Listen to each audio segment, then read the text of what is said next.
கட்டுமானத்தின் வலிமை, கட்டிடங்களின் பாதுகாப்பு. ஸ்ரீ துர்கா டிஎம்டி கம்பிகள்.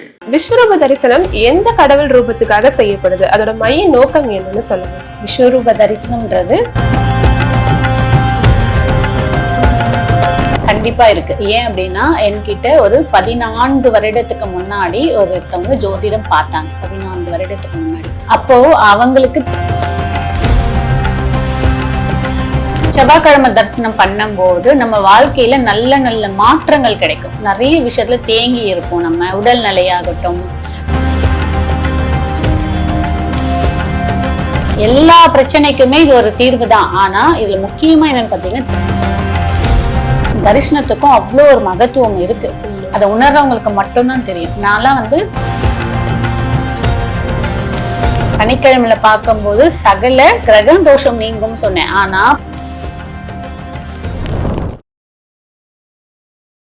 பக்தி கஃபே நேயர்களுக்கு வணக்கம். நம்ம முன்னோர்கள் நமக்கு நிறைய விதமான பூஜைகள், வழிபாட்டு முறைகள், விரதங்கள் குறித்து சொல்லியிருப்பாங்க. அந்த வகையில விஸ்வரூப தரிசனம் குறித்து அஸ்ட்ராலஜர் கஜலட்சுமி நம்ம கிட்ட இன்னைக்கு பேச வந்திருக்காங்க. வணக்கம். வணக்கம். விஸ்வரூப தரிசனம் எந்த கடவுள் ரூபத்துக்காக செய்யப்படுது, அதோட மைய நோக்கம் என்னன்னு சொல்லுங்க. விஸ்வரூப தரிசனம்ன்றது கடவுளை நம்ம பார்க்கக்கூடியது.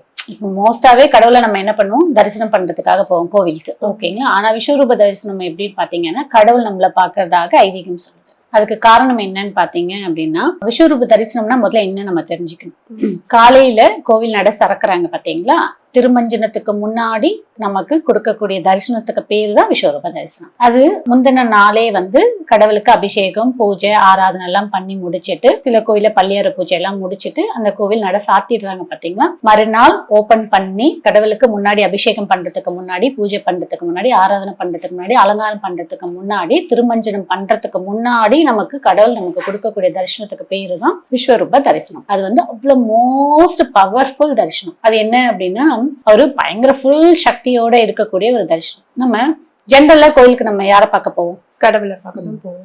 நம்ம தான் பார்க்க போவோம், ஓகேங்களா. ஒரு அட்டண்டன்ஸ் போட போவோம். ஆனா விஸ்வரூப தரிசனம் பொறுத்த வரைக்கும் என்னன்னு பாத்தீங்கன்னா, கடவுள் யாரெல்லாம் வந்திருக்காங்க, எதற்காக வந்திருக்காங்க, எந்த மாதிரி வேண்டுதலுக்காக வந்திருக்காங்க, அவங்க எந்த மாதிரியான கிரக தோஷத்திற்காக பாதிக்கப்பட்டு வந்திருக்காங்கன்றது நம்மளுடைய கடவுள் நம்மள பார்க்கக்கூடிய தரிசனத்துக்கு பேர் தான் விஸ்வரூப தரிசனம். அதுக்கு ஒரு சின்ன ஒரு உதாரண ஸ்டோரியை சொல்றேன் நான். இப்போ எல்லாருமே கடவுளை பார்க்கறதுக்கு கண் மூலியமா தான் நம்ம தரிசனம் பண்ண போவோம். ஆனா ஒரு டைம் ஒரு கோவில்ல ஒரு 10 பார்வையற்றோர் தரிசனம் பண்ண வந்திருக்காங்க. அப்போ கூட அந்த இடத்துல பாத்தீங்கன்னா குறைஞ்சது ஒரு 30-40 பேர் இருந்திருக்காங்க. அப்போ ஒருத்தர் கேட்டிருக்காராம், யார்கிட்ட? வாத்தியார் கிட்ட கேட்டிருக்காங்க. வாத்தியார் கிட்ட கேட்டிருக்காங்க, நம்ம எல்லாம் கடவுளை பாக்குறதுக்காக வந்திருக்கோம், பாவம் இவங்க என்ன விதமான ஒரு இது எடுத்திருக்காங்கன்னு தெரியல, கர்மா வாங்கிட்டு வந்திருக்காங்க, பார்வை இல்ல, அவங்க எப்படி உணர்வாங்க அப்படின்னு சொல்லி கேட்டிருக்காங்க. அதற்கு வாத்தியார் என்ன சொன்னாருன்னா, இல்ல, இந்த தரிசனத்துக்கு பேரு என்ன அப்படின்னா, கடவுள் நம்மள பார்க்கதாக ஐதீகம். சோ நீ எதற்காக வந்திருக்க, உனக்கு என்ன தேவை, உனக்கு எந்த மாதிரி வேண்டுதல் இருக்கு, உனக்கு எந்த மாதிரி கிரகதோஷம் இருக்கு அப்படின்னு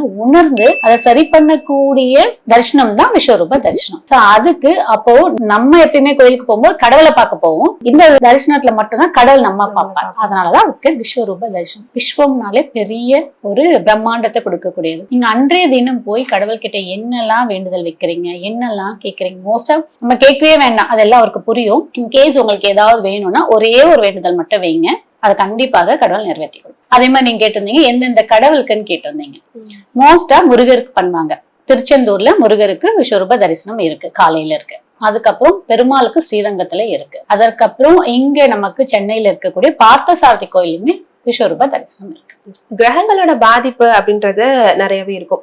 இந்த விஸ்வரூப தரிசனம் செய்யறதன் மூலமா எந்தெந்த கிரகங்களுடைய பாதிப்பு நமக்கு குறைய ஆரம்பிக்குதுன்னு சொல்லுங்க மேடம். இந்த விஸ்வரூப தரிசனம் பார்த்தாலே எந்த வித கிரக தோஷங்கள் நமக்கு இருக்கோ அதனுடைய கர்மா குறையும்ன்றதுதான் ஐதீகம். அதனால இத பார்க்கும்போது நமக்கு பாதிப்பு இருக்குமா குறையுமான்றது கிடையாது. எந்த வித கிரக தோஷம் இருக்கோ நம்ம தரிசனம் பண்ண அதனுடைய தாக்கம் குறையும். இந்த விஸ்வரூப தரிசனம்ன்றது ஒரு தடவை செஞ்சா போதுமா, இல்ல நம்ம அடுத்தடுத்து செஞ்சுட்டே இருக்கணுமா அப்படின்னு சொல்லுங்க. அவங்கவங்களுடைய வேண்டுதலுக்கு ஏற்ப, அவங்கவங்களுக்கான நீடு என்ன இருக்கோ அதுக்கு ஏற்ப. இன்னொன்னு என்னன்னா, கடவுளை தானே தரிசனம் பண்ண போறோம், அவங்கவுங்க பக்கத்துல இருக்கீங்கன்னா முடிஞ்சா டெய்லி பாருங்க, இல்ல வாரத்துக்கு ஒரு முறை பாருங்க, இல்ல உங்களுக்கு என்ன தேவை இருக்கு நான் சொல்றேன் இப்ப பின்னாடி. ஒண்ணு வாரத்துக்கு ஒரு முறை, இல்ல மாதத்துக்கு ஒரு முறையோ 2 முறையோ பண்ணிக்கலாம். கடவுளை தான் தரிசனம் பண்ண போறோம், இல்ல 10 காசு நமக்கு செலவு கிடையாது, முடிஞ்சவங்க எப்பெல்லாம் வாய்ப்பு இருக்கு தரிசனம் பண்ணலாம். இந்த தரிசனம் இவங்கதான் பண்ணணும், இவங்க எல்லாம் பண்ணக்கூடாது அப்படின்னு சொல்லிட்டு ஏதாவது இருக்கா மேடம்?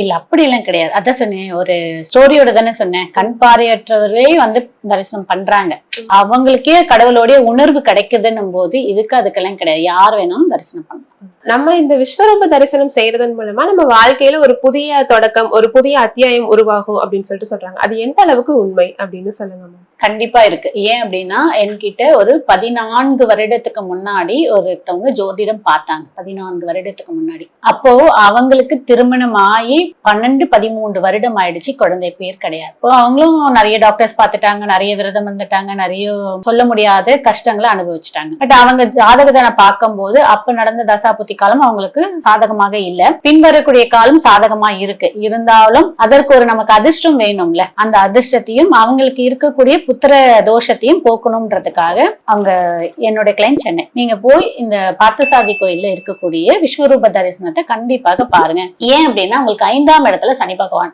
ரொம்ப ஸ்ட்ராங்கா அவரோட நட்சத்திரத்திலேயே உட்கார்ந்துட்டு கிரகங்களோட பார்வையோட இருந்தார் அவர். அப்போ நான் சொன்னேன், நீங்க அங்க போய் கண்டிப்பா சனிக்கிழமையில வாரம் வாரம் பார்த்துட்டு சனி பகவானுக்கு ஏத்த உணவை தானம் கொடுத்துட்டு வாங்க, கண்டிப்பா இருக்கும். 11 வாரம் தான் பண்ணாங்க அவங்க, ட்ரீட்மெண்ட்டே இல்லாம கன்சீவ் ஆயிட்டாங்க. இதெல்லாம் வந்து மிராக்கல்.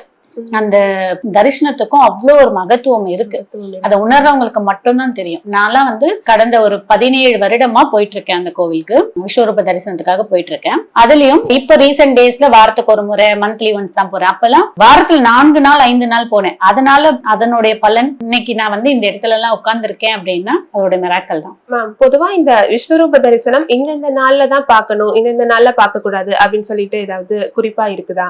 அப்படியெல்லாம் கிடையாது, எந்த நாள்ல வேணாலும் பார்க்கலாம். ஆனா இந்த நாள் பார்க்கும்போது நம்மளுடைய தேவைகள், நமக்கு என்ன தேவை இருக்கோ இந்த பர்டிகுலர் நாள்ல பார்க்கும்போது கண்டினியூஸா நம்ம பார்க்கும்போது அந்த கிரகத்தோடைய தாக்கம் குறைந்து நமக்கு அது நடக்கிறதுக்கான வாய்ப்பு அதிகமா இருக்கு. இப்ப நான் திங்கட்கிழமை எடுத்துக்கிறேன். இன்கேஸ் சந்திரன் 6-8-12 மறைஞ்சு இருந்தோ, சந்திரன் வந்து அவயோகியாவோ, இல்ல சந்திரன் வந்து பார்வரோட பார்வையில மாட்டிக்கொண்டு இருந்தாங்கன்னு வச்சுக்கோங்களேன், அப்ப நமக்கு நடக்கக்கூடிய நிறைய விஷயங்கள் மன போராட்டத்தோட தாமதமாகவே இருக்கும். அப்போ அவங்க எல்லாம் என்ன பண்ணலாம், திங்கட்கிழமை அன்று பார்க்கலாம். மன ரீதியான பிரச்சனை இருக்கு, மன குழப்பத்துல இருக்கீங்க, வெற்றி ஸ்டெப்பு கிட்ட போயிடுறோம், நமக்கு வெற்றி கிடைக்க மாட்டேங்குது, சின்ன இதுல எல்லாம் மிஸ் ஆயிடுதுன்னு சொல்றாங்க பாத்தீங்களா, அந்த மாதிரி இருக்கிறவங்க திங்கட்கிழமை வழிபாடு எடுத்துக்கும் போது, திங்கட்கிழமை விஸ்வரூப தரிசனம் பார்க்கும்போது நமக்கு அதீத பலனை கொடுக்கும். இது எப்போன்னு பாத்தீங்கன்னா திங்கட்கிழமை அன்று எந்த கடவுளையோ, முருகரோ பெருமாளோ தாயாரோ, நீங்க யார வேணாலும் விஸ்வரூப தரிசனம் உங்க பக்கத்துல இருக்க ஊர்ல நீங்க போய் பார்த்துட்டு வரும்போது ஏதாவது தானம் கொடுத்துட்டு நீங்க வரும்போது நீங்க எடுக்கக்கூடிய எந்த செயலோ அந்த செயலை கண்டிப்பா வெற்றி. பட் கண்டினியூஸா பண்ண, ஒரு முறை பார்த்துட்டு வந்து எனக்கு வெற்றி கிடைக்கலன்னு சொல்லக்கூடாது. கண்டினியூஸா பண்ணுங்க, கண்டிப்பா அதோடைய கிரக தாக்கம் குறைந்து உங்களுக்கு வெற்றி கொடுக்கும். திங்கட்கிழமை இந்த தரிசனம் பண்ணும்போது அதற்குரிய பலன்கள் சொன்னீங்க. வாரத்தின் மற்ற நாட்கள்ல இந்த தரிசனம் பண்ணும்போது என்னென்ன பலன்கள் வந்துட்டு நமக்கு கிடைக்குதுன்னு சொல்லுங்க. செவ்வாய்க்கிழமை தரிசனம் பண்ணும்போது நம்ம வாழ்க்கையில நல்ல நல்ல மாற்றங்கள் கிடைக்கும். நிறைய விஷயத்துல தேங்கி இருப்போம், நம்ம உடல் நிலையாகட்டும், சொத்து பிரச்சனையாகட்டும், இந்த மாதிரி நம்ம வீடே வாங்கலன்ற பிரச்சனை எல்லாம் இருக்கும் பாத்தீங்களா. சிலருக்கெல்லாம் கால் பூமியாவது நமக்கு இடம் வேணும் அப்படின்னு இருப்பாங்க பாத்தீங்களா. அவங்க எல்லாம் வந்து கண்டிப்பா செவ்வாய்க்கிழமை அன்று விஸ்வரூப தரிசனம் பார்த்துட்டு அதற்கான உணவு தானம் கொடுத்துட்டு வரும்போது கண்டிப்பா வாழ்க்கையில நல்ல நல்ல மாற்றம் நடந்தே தீரும். பண்ணலாம். புதன்கிழமையில விஸ்வரூப தரிசனம், அதுவும் பர்டிகுலரா பெருமாளை புதன்கிழமை அன்று நீங்க தரிசனம் பண்ணும்போது உங்க வாழ்க்கையில இந்த அரசாங்க சார்ந்த வேலைக்காக நிறைய பேர் எக்ஸாம்ஸ் எழுதிட்டு இருப்பாங்க. வேலை, படிப்பு, அரசாங்கத்துக்கு இந்த கான்ட்ராக்ட் பேசிக்கு, இல்ல அரசியல் பிரமுகர்லாம் இருக்காங்க பாத்தீங்க, பொலிட்டிஷியன்லாம் இருக்காங்க பாருங்க, அவங்க எல்லாம் ஒரு தேர்தல் டைம் இந்த மாதிரி எல்லாம் இருக்கிறவங்க கண்டிப்பா புதன்கிழமை அன்று நீங்க போய் பெருமாளை பார்க்க கண்டிப்பா உங்களுடைய அரசு சார்ந்த விஷயத்துல எல்லாத்துலயும் வெற்றி கிடைக்கும். வியாழக்கிழமை நீங்க போய் விஸ்வரூப தரிசனம் பார்க்கும்போது உங்க குழந்தைகள் படிப்பு நல்லா இருக்கும், உங்க குழந்தை பேரு, மற்ற திருமணம் தடை, இந்த சார்ந்த பிரச்சனை எல்லாமே உங்களுக்கு நல்லது கை கொடுக்கும். அதே மாதிரி சமுதாயத்திலயுமே பாத்தீங்க அப்படின்னா சொசைட்டிலயுமே உங்களுக்கு ஒரு நல்ல விஷயம், உங்களுக்கு நல்ல பேர் மரியாதை கிடைக்கல அப்படின்னா நீங்க வியாழக்கிழமை தோறும் விஸ்வரூப தரிசனம் பார்க்கும்போது உங்களுக்கு ஒரு நல்ல மாற்றத்தை கொடுக்கும். இது எல்லா நாளும் எங்களால முடியாது, ஒண்ணும் எங்களுக்கான எல்லாமே வேணும்னு நினைக்கிறவங்க வெள்ளிக்கிழமை அன்று நீங்க போய் பார்க்கும்போது சகலமும் கிடைக்கும். ஓகேங்களா. அதுக்கப்புறம் சனிக்கிழமை அன்று நீங்க போய் விஸ்வரூப தரிசனம் எந்த கடவுளா இருந்தாலும் சரி நீங்க பார்க்கும்போது கிரகங்களால் ஏற்படக்கூடிய இன்னல்களும் தோஷங்களும், கிரகங்களால் ஏற்படக்கூடிய துன்பங்களும் தீர்ந்துச்சுனாலே நமக்கு நிம்மதியான வாழ்க்கை கிடைக்கும். அதனால இந்த நாட்களை போய் பார்க்கலாம். ஞாயிற்றுக்கிழமை போய் நீங்க விஸ்வரூப தரிசனம் பார்க்கும்போது ஆயுள் நீடிக்கும், தேக ஆரோக்கியம் வந்து ரொம்பவே நல்லா இருக்கும். அதே மாதிரி உங்க பதவியில ஆல்ரெடி நீங்க இருக்கீங்க, கவர்மெண்ட் பதவியில இருக்கீங்க, ஏதோ ஒரு இதுல இருக்கீங்க அப்படின்றவங்க ப்ரமோஷன்ஸ் எல்லாம் வேணும்ன்றவங்க ஞாயிற்றுக்கிழமை போய் பார்க்கும்போது அதீத பலனை கொடுக்கும். இந்த விஸ்வரூப தரிசனம் பத்தி நிறைய விஷயங்கள் நீங்க சொன்னீங்க. அடுத்து பள்ளியறை பூஜைனா என்னன்னு சொல்லுங்க. பள்ளியறை பூஜைன்றது வந்து நமக்கு காலையில இருந்து கடவுள் வந்து நமக்காக தரிசனம் கொடுத்து முடிச்சுட்டு ஈவினிங் நமக்கு க்ளோசிங் பூஜை நடக்கும் பார்த்தீங்கன்னா, அதுதான் வந்து பள்ளியறை பூஜை. இதுல எப்படின்னா அம்மையும் அப்பனையும் இணைத்து வைக்கக்கூடிய பூஜைக்கு பேர் பள்ளியறை பூஜை. இந்த பூஜையில என்ன அப்படின்னா, கடவுள் வந்து நமக்கு அங்க இருக்கக்கூடிய மூலவர் நமக்கு கோவிலை சுத்தி வலம் வருவார். அப்படி இல்லைன்னா மூலவருடைய பாதம் இருக்கு பாத்தீங்கன்னா, அது வந்து பல்லாக்குல வச்சு கோவிலை சுத்தி வலம் வருவாங்க. வலம் வந்துட்டு அம்மா இருக்காங்க பாத்தீங்கன்னா, அந்த ரூம்ல கொண்டு போய், அதாவது கண்ணாடி ரூம்னு சொல்லுவாங்க, அந்த ரூம்ல ஊஞ்சல் பாடல், தாலாட்டு பாடல் இதெல்லாம் பாடி சிவபுராணம் படிச்சு அந்த மாதிரி ஓத வேண்டிய பாடல் எல்லாம் ஓதி நமக்கு பள்ளியறை பூஜையா கொடுக்கக்கூடியது.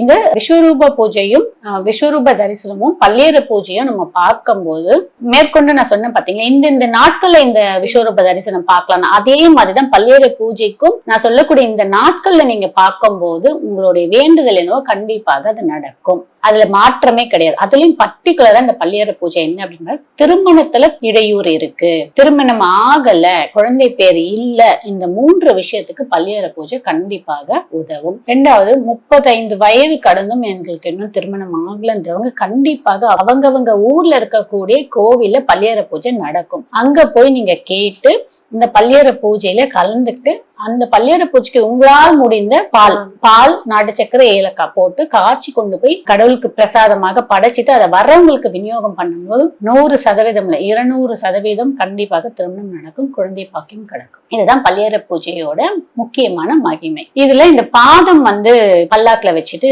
கருவறை சுத்தி வருவாங்க. அந்த பல்லாக்கோடு நம்மளும் கூட சேர்ந்து ஊர்வலம் மாதிரி வரும்போது அதெல்லாம் ஒரு பெரிய பாக்கியம் நமக்கு கிடைக்கிறது. அந்த மாதிரி எல்லாம் பண்ணும்போதும் கடவுளோடு நம்ம இணைந்து நடக்கிறதாக ஒரு ஐதீகம். நம்ம மனசு அமைதி இருக்கும், மனசு சஞ்சலத்திலேயே சுத்திட்டு இருப்போம் பாத்தீங்களா, அவங்களுக்குலாம் இது ரொம்பவே ஒரு தெளிவான பாதையை அமைச்சு. ஓகே மேம், இப்போ திருமணம் ஆகாதவங்க, குழந்தை பாக்கியம் இல்லாதவங்க இவங்கெல்லாம் இந்த பள்ளியறை பூஜை செய்யலாமா? எந்த விதத்துல செய்யணும் அப்படின்றதையும் சொல்லுங்க. இது பர்டிகுலரா அவங்க தான் ஏற்கனவே சொன்ன மாதிரி பர்டிகுலரா அவங்க பண்ணும்போது கண்டிப்பாக அவங்களோட வேண்டுதல் நிறைவேறும். எல்லா பிரச்சனைக்குமே இது ஒரு தீர்வு தான். ஆனா இதுல முக்கியமா என்னன்னு பாத்தீங்கன்னா, திருமணம் ஆகாதவங்க, குழந்தை பேர் இல்லாதவங்க, திருமண வாழ்க்கையில பிரச்சனை இருக்கிறவங்க, இந்த திருமண வாழ்க்கை கணவன் வந்து மனைவிக்குள்ள ஒரு அண்டர்ஸ்டாண்டிங் இல்ல, புரிதல் இல்ல, வீட்டை விட்டு பிரிஞ்சு இருக்காங்க, டைவர்ஸ் கேஸ் ப்ராப்ளம் இருக்காங்க, அவங்க எல்லாம் பர்டிகுலரா இந்த 3 பேரும் இந்த பள்ளியறை பூஜையை பார்ப்பது நல்லது. அந்த பள்ளியறை பூஜைக்கு தேவையான பொருட்களை கொடுப்பது நல்லது. அதுலயும் இந்த மறிக்கொழுந்து, வாசனை மலர்கள் கொடுப்பது ரொம்ப ரொம்ப ரொம்ப நல்லது. அதற்கப்புறம் பால், நாட்டு சக்கரை, ஏலக்காய் போட்டு கலந்து ஒரு பிரசாதம், மீன்ஸ் அந்த பாலை கொண்டு போய் அந்த பூஜை அப்போ வச்சுட்டு அந்த பூஜை முடிஞ்சதுக்கு அப்புறம் அந்த பூஜை பார்த்தவங்களுக்கு நீங்க பிரசாதமாக அதை கொடுக்கறது அதை விட விசேஷம். இதை பண்ணிட்டே வாங்கல. நீங்க ஒரு மாதம் முடிஞ்ச அளவுக்கு ஒரு வாரத்துல 2 முறை அந்த மாதிரி செவ்வாய் வெள்ளி, இல்ல வெள்ளி சனி, இல்ல புதன் வெள்ளி அந்த மாதிரி நீங்க பண்ண கண்டிப்பாக உங்களுடைய திருமண வாழ்க்கையாகட்டும், குழந்தை பேருடைய பிரச்சனையாகட்டும் கண்டிப்பா தீரும். அது மட்டும் இல்லாம எல்லாருமே இந்த பூஜை பார்க்கலாம், செய்யலாம் அப்படின்னு சொன்னீங்க. ஆனா பெண்களுக்கு வந்துட்டு ரொம்ப குறிப்பா இந்த பள்ளியறை பூஜை பார்த்தா ரொம்ப விசேஷம் அப்படின்னு சொல்றாங்க. இது எந்த அளவுக்கு பெண்களுக்கு இது நல்லதா இருக்குன்னு சொல்லுங்க. இல்ல, நான் என்ன பொறுத்த வரைக்கும் 2 பேருக்குமே தான் சொல்வேன். ஏன்னா திருமண வாழ்க்கைன்றது 2 பேருக்குமே தான். பெண்கள் மட்டும் அட்ஜஸ்ட் பண்ணி போகணுன்றது கிடையாது, 2 பேருக்குமே தான். அதுமாதிரி குழந்தை பேருக்கும் 2 பேரும் தான். ஆனா ஏன் பெண்களுக்கு அப்படி சொல்றாங்க அப்படின்னும் போது, பெண்களை மையம் கொண்டு நடக்கக்கூடிய ஒரு விஷயமாக இருக்கிறதுனால பெண்களை சொல்றாங்க. ஆனா 2 பேருமே பார்க்கறது ரொம்பவே நல்ல ஒரு விசேஷமா அமையுது. அடுத்தது பாத்தீங்கன்னா, எந்தெந்த கிழமைன்னு சொல்லியிருந்தேன் பாத்தீங்கன்னா, விஸ்வரூப தரிசனத்துக்கு சொன்ன மாதிரிதான். அதே மாதிரி திங்கட்கிழமை சந்திரனோட ஆதிக்கத்தை கம்மி பண்ணும், செவ்வாய்க்கிழமை வந்து நமக்கு நல்ல மாற்றத்தை கொடுக்கும். ஆனா இதுல வந்து பாத்தீங்கன்னா புதன்கிழமையும் அரசாங்க சார்ந்த விஷயம் எல்லாமே பண்ணி கொடுக்கும். வெள்ளிக்கிழமையில நம்ம வந்து பள்ளியறை பூஜை பார்க்கும்போது நம்ம நோயில இருந்து நிவாரணம் கிடைக்கும். நோயில இருந்து நமக்கு என்ன மாதிரியான நீண்ட நாள் நோயா இருந்தாலும் கண்டிப்பா அதற்கான ஒரு மருத்துவம், அதற்கான ஒரு மருத்துவரும் நமக்கு கண்டிப்பாக கிடைப்பாங்க. வெள்ளிக்கிழமை அதே மாதிரி சகல சௌபாக்கியமும் கிடைக்கும். இந்த வேண்டுதல் வைக்கிறீங்களே கல்யாணம் அதுன்ட்டு அவங்களுக்கு நல்ல ஒரு மாற்றத்தை கொடுக்கும். சனிக்கிழமையில போய் பள்ளியறை பூஜை பாக்குறவங்களுக்கு குழந்தை பேர் இருக்கும். விஸ்வரூப தரிசனத்துக்கு சனிக்கிழமையில பார்க்கும்போது சகல கிரக தோஷம் நீங்கும் சொன்னேன். ஆனா பள்ளியறை பூஜையில சனிக்கிழமை நம்ம பள்ளியறை பூஜை பார்க்கும்போது குழந்தை பேர் இருக்கும். குழந்தை பேர் 100% குழந்தை பேர் இருக்கும். அதுக்கப்புறம் பிரிந்த தம்பதிகள் ஒன்று சேர்வதற்கான வாய்ப்புகள் ரொம்ப அதிகமா இருக்கு. ஞாயிற்றுக்கிழமையிலும் பிரிந்த உறவுகள், இப்போ அண்ணன் தங்கச்சி நம்ம குடும்பத்துல ஏதாவது ஒரு பிரச்சனை, சொத்து பிரச்சனை, பிரிஞ்சிருப்பாங்க, அங்க பங்காளி சண்டை எல்லாம் இருக்கும் பாத்தீங்களா, அந்த பஞ்சாயத்து எல்லாமே கிளியர் ஆகும். பள்ளியார பூஜை பார்க்கும் போது கண்டிப்பா இதுல இருந்து ஒரு நல்ல மாற்றம் இருக்கும். வாய்ப்பு இருக்கவங்க பயன்படுத்திங்க. கண்டிப்பா ஒவ்வொரு ஊர்லயுமே நமக்கு விஸ்வரூப தரிசனமும் இருக்கும், பள்ளியார பூஜையும் இருக்கும். கலந்துக்குங்க. பள்ளியார பூஜை பண்ணும்போது மட்டும் வாசனை மலர்கள் சாத்துங்க. சாத்திட்டு பால் சார்ந்த பொருட்களை தானம் கொடுக்கலாம், இனிப்பு கலந்து. விஸ்வரூப தரிசனம் பார்க்கும் போது மலர்கள் கொண்டு போலாம். தானம் உங்களுடைய விருப்பம். சனி பகவானோட தாக்கம் இருக்கு நீங்க அப்படின்னீங்கன்னா எள் கலந்த சாதம், ஏதாவது எள் உணவு கொடுக்கலாம். இல்ல ஞாயிற்றுக்கிழமை சூரியனோட நமக்கு தாக்கம் கிரகதோஷம் இருக்குன்னா ஞாயிற்றுக்கிழமை முழுவதுமே உண்ணாவிரதம் சாப்பிடாம விரதம் இருந்து பண்ணும்போது சூரியனோட நல் கதிர் நம்ம மேல, நம்மளுடைய கிரகங்கள் மேல படும் போது நமக்கு கிரக தோஷம் விலகும். நன்றி, வணக்கம். வணக்கம். இந்த வீடியோ உங்களுக்கு பிடிச்சிருந்தா லைக் பண்ணுங்க, ஷேர் பண்ணுங்க, கமெண்ட் பண்ணுங்க. மறக்காம பெல் பட்டனை கிளிக் பண்ணிட்டு பக்தி கஃபே தமிழ் சேனலை சப்ஸ்கிரைப் பண்ணிடுங்க.